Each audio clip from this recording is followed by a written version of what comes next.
cancel the order for 70 portions of barbecue meat. Suddenly, I receive a call, leaving me stunned and frozen at the other end. The caller is Elsa, a mom friend who's quite wealthy and well-known in the neighborhood. Cheerfully, she explains she decided to order from another place. Originally, our budget joint doesn't deliver barbecue meat. We are a burger place? To this, my mom friend responds, "What?" Her voice trails off, disappearing. Later on, I learn about Elsa's spiteful scheme and realize her big miscalculation. I'm Luna, 45 years old. I met my husband Bobby when we were both 20, falling in love while working in the culinary field. We became independent at 35 and opened our budget joint. After marrying, we had a son, now 19 years old. He's attending a university far away, so we're living apart, but we support each other and lead a fulfilling life. There is just one troubling matter. It's about Elsa, a mom friend I met through my son. Even after my son left for college, Elsa and I often chatted as part of our neighborhood interactions. Her family is affluent, with her husband boasting about being an elite banker. But that's not the issue. She's a malicious mom who finds reasons to bully someone in our circle of mom friends. The others always try not to upset Elsa, and I have been cautiously avoiding her attention too. However, a recent incident made me her target. I have been a bit on the edge about it. A few days ago, Elsa invited me to a gathering of mom friends. I planned to go after finishing up at the diner, but it took longer than usual. I immediately informed Elsa about my delay, but she responded grumpily and hung up, which worried me. Sorry for being late. Rushing into the venue, I saw all the mom friends already gathered. As I apologized and took my seat, Elsa glared at me, clearly annoyed. Why were you late? I got held up with work at the diner. You didn't forget our promise, did you? Elsa seemed particularly irritated by my tardiness. Despite my polite apologies, her anger didn't subside. Next, she criticized my attire, calling it shabby. Contrary to what Elsa said, I wasn't poorly dressed. I wore nicer clothes than usual, and even my bag was a brand gift from Bobby. I knew she was just being vindictive about my lateness, but being ridiculed in front of everyone was embarrassing. I'm really sorry the meat delivery is delayed. Does your place handle meat? Elsa asked, beginning to take an interest in our burger joint. After asking various questions for a while, right then, she suddenly said, I'm hosting a home party and inviting 70 people. Can you prepare the food? I was taken aback by her sudden request. Elsa continued without minding my surprise. I haven't set a date yet, but I'll let you know once I do. You'll deliver it to my house, right? At that moment, Elsa wore a sly grin. Seeing that smile, I had a bad feeling but reluctantly agreed. After she started to complain, even when I tried to gently refuse, there was no formal reservations yet, and she might change her mind, so I didn't take it too seriously. A few days later, Elsa contacted me on my cell phone. I've made a reservation for 70 portions. Don't mess this up or you won't be forgiven. She said this with a tone of arrogance. I replied, thank you, and listened to her talk. I ordered barbecue meat from you, so be grateful. Her words surprised me and I responded, what? Elsa snapped back. Is there a problem? That wasn't the case though. Our place doesn't deliver barbecue meat. Bobby, being a traditionalist and somewhat stubborn, wouldn't bend our business policy or agree to something we can't deliver, I thought. But since Elsa says she made a reservation, Bobby must have accepted it. Even so, your diner service is quite off-putting. Do you always treat your customers like this? You should be more friendly, don't you think? Elsa's words shocked me even more. Bobby might be reserved, but he's not the type to treat customers poorly. However, arguing this point and upsetting Elsa seemed like a hassle, so I just let her complaint slide. And you really should communicate better with your husband. He didn't even recognize my name when I mentioned it. You should talk more with him. Bobby is not good with names, so if there was any rudeness, I apologize. I'll make sure to tell him next time. Do that, please. You really are a handful, With that, Elsa hung up the phone. That evening, I decided to ask Bobby about Elsa. Elsa? Oh, I know her. The neighbor, right? What about her? Today she called, upset that you didn't recognize her name when she made a reservation. Really? I wonder. I talked to so many people. Maybe I just didn't notice. I'll apologize next time I see her. Understood, but be more careful, okay? After all, we are in customer service. Oh, and check if we have a source for barbecue meat, will you? Barbecue meat? Alright. Bobby said that and then went off to take a shower. I was putting away Bobby's things, thinking about his peculiar reaction when I mentioned barbecue meat. Something felt off. I was pondering this when Bobby called me and I decided to let it go.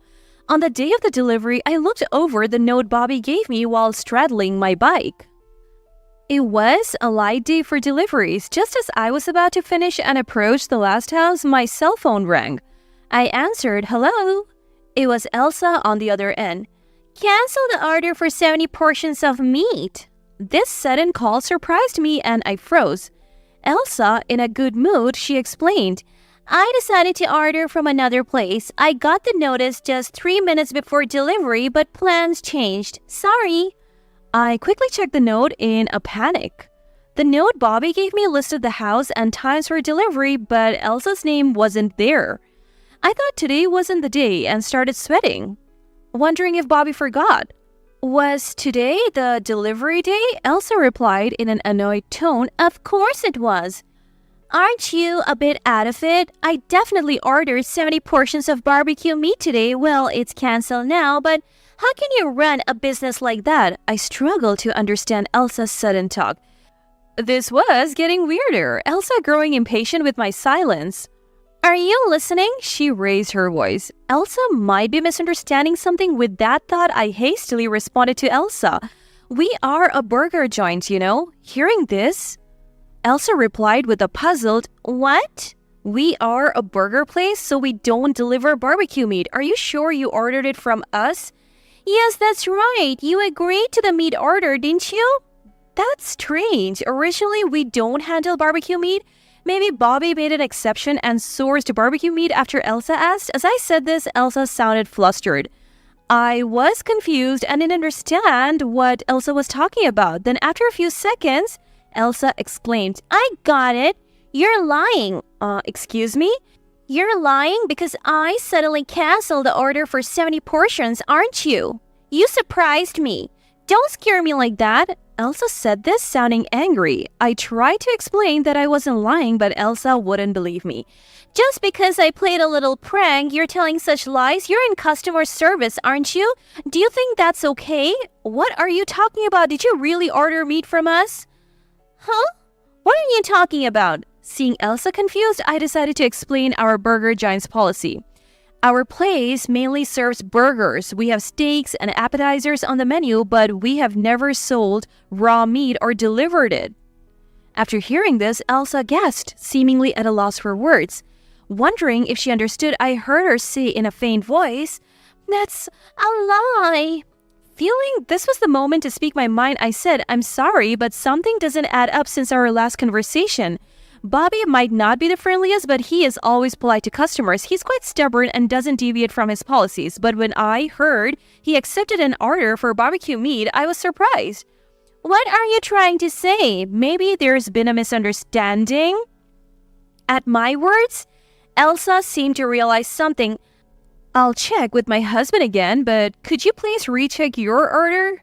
While Elsa remained silent, I heard the sound of her taking out the order form. Then I heard a doorbell ring on Elsa's end. Elsa muttered something under her breath and moved towards the entrance, her footsteps echoing. Then I heard a short scream from Elsa. "What happened?" I asked, panicking. Elsa replied with a trembling voice, 70 portions of meat have arrived." Elsa's voice was filled with dismay. I realized the doorbell earlier was rung by the delivery person. What? What are you talking about? What was your shop's name again?" I told her the name of our burger joint. Elsa heard it, and she hysterically said, "What?" Wondering what would happen next, Elsa started complaining about mistaking the restaurant. "What am I supposed to do now?" What can I say? If the meat have arrived, shouldn't you accept them? Seems like your order was successfully placed. When I said this, Elsa yelled furiously, "That's not okay. I never planned to have a home party today. I just want to annoy you because you are late, that's all." I was shocked to hear this. Elsa had thought of such a terrible prank. Though I had a bad feeling, there was no actual harm done, so I thought my worries were unnecessary, but it seems I was wrong. I was stunned, hearing Elsa verbally abusing the delivery person. "Take it back, cancel it, I won't pay a single dollar." The confused delivery person's voice came through. Elsa's recent admission of her prank made me angry, so I informed her. "That's a crime, you know." Elsa choked on her words and then snapped back. I explained to her about recent issues with last-minute cancellations.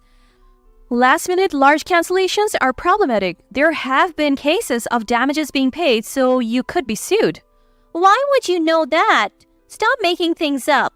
We run a diner, so when such cancellation issues were in the news, I looked it up. Intentional actions like yours can be considered business interference, a kind of criminal offense. And if not sued for that, you can be sued for breach of contract. Elsa gasped at my words. She seemed to finally understand the gravity of her actions. I imagined Elsa on the other end turning pale. The delivery person's voice about suing was also audible. "What should I do? I hate this and I never intended to pay for it, so how can I?" Elsa was hysterically screaming, troubling the delivery person like a child. Then Elsa told me to come over immediately, so after finishing my last delivery, I headed to her house. When I arrived at Elsa's house, I saw a bike parked in front of the gate with a logo that I recognized as belonging to my friend Daniel's restaurant. So I called Daniel before rushing over to Elsa. "It's all your fault. You pay for everything." Elsa immediately demanded that I pay for the meat. When I refused, she became even more aggressive. "I meant to reserve at your diner in the first place. It's your fault for having a confusing phone number." Elsa was being completely unreasonable. I sighed inwardly, facing her absurd accusations. "Do you think it's okay to place an order just to harass someone?" "That doesn't matter. I can cancel if I want to." I was utterly dismayed by Elsa's selfish attitude. As I said earlier, last-minute cancellations are a crime. It's better to pay now than deal with more trouble later. As I tried to reason with her, Elsa stubbornly refused to admit anything. Meanwhile, Daniel arrived at Elsa's house with a lawyer. Elsa was surprised to see her friend, so I explained that he was the owner of the butcher shop. Elsa tried to dismiss Daniel, saying she canceled on the day and told him to leave with the delivery person. Daniel glared at her angrily. If you don't pay, I'll sue." "What? You're blaming me? Sue Luna, not me," Elsa protested. "How can you order 70 portions of barbecue meat and cancel at the last minute? Your name and phone number are on our reservation list and Luna has nothing to do with this." Daniel replied. Elsa, turning pale, hung her head. Daniel introduced a lawyer beside him, worsening Elsa's shock. Daniel spoke in a calm tone. "We know the situation, so let's discuss it with the lawyer. If you agree to pay for the meat now, we won't sue. What will you do?" Elsa maintained her negative stance. Daniel, apparently frustrated with her unreasonable claims, retaliated. "We'll sue you then," and started to leave. Hearing this, Elsa snatched the meat from the nearby delivery person and furiously threw them to the ground. "How dare you try to sell such terrible-looking meat? I'll sue you too." Elsa blurted this out in desperation.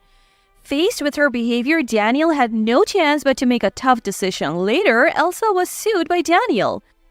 Elsa was sued for full price of the meat, business interference, and defamation and continued her stubborn refusal to pay. However, according to Daniel, it's almost certain that Elsa will lose the case. He knew Elsa had previously harassed other businesses in a similar manner.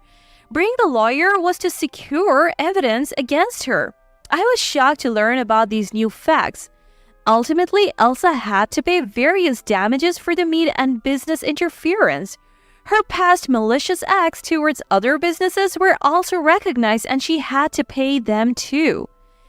Elsa was harshly reprimanded by her husband, and when I saw her after a long time, she looked remarkably haggard. Although I wasn't directly harmed by Elsa, Daniel insisted on giving me a portion of the compensation as a gesture of gratitude. Initially, I refused, but Daniel persuaded me to accept it.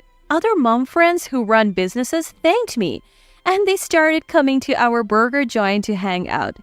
Despite everything that happened, I'm grateful that our diner is now thriving.